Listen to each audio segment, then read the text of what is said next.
अब हम chapter 54 guiding का पढ़ेंगे। इसमें मेनली जो है ना मैंने आपको नोट से पढ़ा दिया हुआ है, तो मैं यहाँ पर पढ़ाऊँगी नहीं, सिर्फ आपको दिखाऊँगी। मैंने नोट्स में पढ़ाया हुआ, वहाँ से वीडियोस देख लें। इसमें आप सिर्फ देख लो, टॉपिक्स दिखाऊँगी सिर्फ। इसमें प्राइमरी टेस्ट सेंसेशन मैंने नोट्स में बताई है और इसमें सारी टेस्ट की सेंसेशंस बताई हैं और साथ मैंने नोट्स में इसका मैकेनिज़्म भी बताया है, तो आप वो देख लीजिएगा।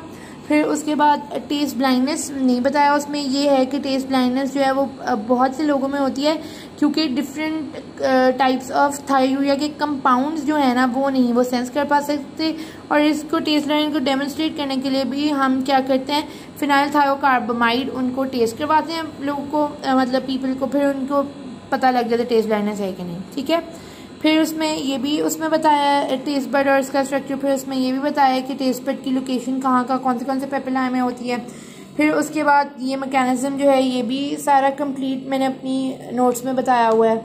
फिर ये गस्टेटरी पाथवे है, ये भी मैंने अपने नोट्स में बताया हुआ है। ठीक है, फिर उसके बाद परसेप्शन ऑफ टेस्ट में यही है कि पहले आप उससे सिमिलर नहीं होते, लेकिन आप लेते हो थोड़ी देर बाद आपको बिल्कुल वो नॉर्मल लगना शुरू होता है। इसमें भी सेंस ऑफ स्मेल में भी ऑल्फैक्शन में भी हमने ऑल्फैक्टरी मेम्ब्रेन और ये पढ़ा हुआ है। बस स्टिमुलेशन ऑफ ऑल्फैक्टरी सेल्स नहीं पढ़ा, उसमें हमने ये नहीं बताया हुआ, उसमें ये बताया हुआ कि ये जैसे ऑल्फैक्टरी सेल्स होते हैं, इसके नीचे ऑल्फैक्टरी सीलिया होते हैं।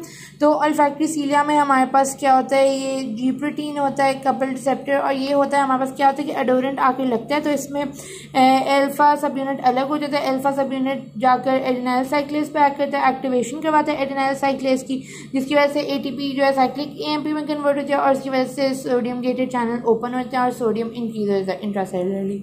तो इसकी वजह से स्टिमुलेशन हो जाती है ऑल्फैक्टरी सेल्स की। जब इसकी ऑल्फैक्टरी सेल्स की स्टिमुलेशन होती है तो ये बोमन्स ग्लैंड है। फिर यहाँ पर हमने इसको बताया हुआ है ये नर्व इम्पल्सेस है, नर्व इम्पल्सेस जाती हैं मिट्रल सेल्स के डेंड्राइट्स में यहाँ पर और ग्लोमेरुलाई में, और फिर यहाँ से जाती हैं बाहर ऑल्फैक्टरी ट्रैक्ट में। ठीक है ना, इसमें ये different type of primary sensation of smell में ये सेंसेशंस होती हैं। फिर ये थ्रेशोल्ड फॉर स्मेल में भी यही है कि बहुत आराम से पता लगे, मतलब बहुत थोड़ी भी स्मेल ना पता लग जाता है, जैसे सुई गैस वगैरह की होती है तो उससे पता लगे। अब ये पाथवे जो हैं उसमें हमने यही बताना है ऑल्फैक्टरी बल्ब से कैसे आगे जाते हैं, क्योंकि ये इसी तरह ही है, सीलिया में उसको स्टिमुलेट किया तो फिर स्टिमुलेट करके ऑल्फैक्टरी सेल्स है, नर्व इम्पल्सेस और ये ग्लोमेरुलाई, ठीक है, और ये ऑल्फैक्टरी बल्ब है। तो ऑल्फैक्टरी बल्ब से क्या होता है, ऑल्फैक्टरी ट्रैक्ट में जाते हैं। ऑल्फैक्टरी में प्राइमरी ऑल्फैक्टरी ट्रैक्ट एक हमारे पास है, तो उसमें एक हमारे पास प्रिमिटिव ऑल्फैक्टरी ट्रैक्ट है, ठीक है, और एक हमारे पास लेस ओल्ड ऑल्फैक्टरी ट्रैक्ट और एक न्यू ऑल्फैक्टरी ट्रैक्ट है।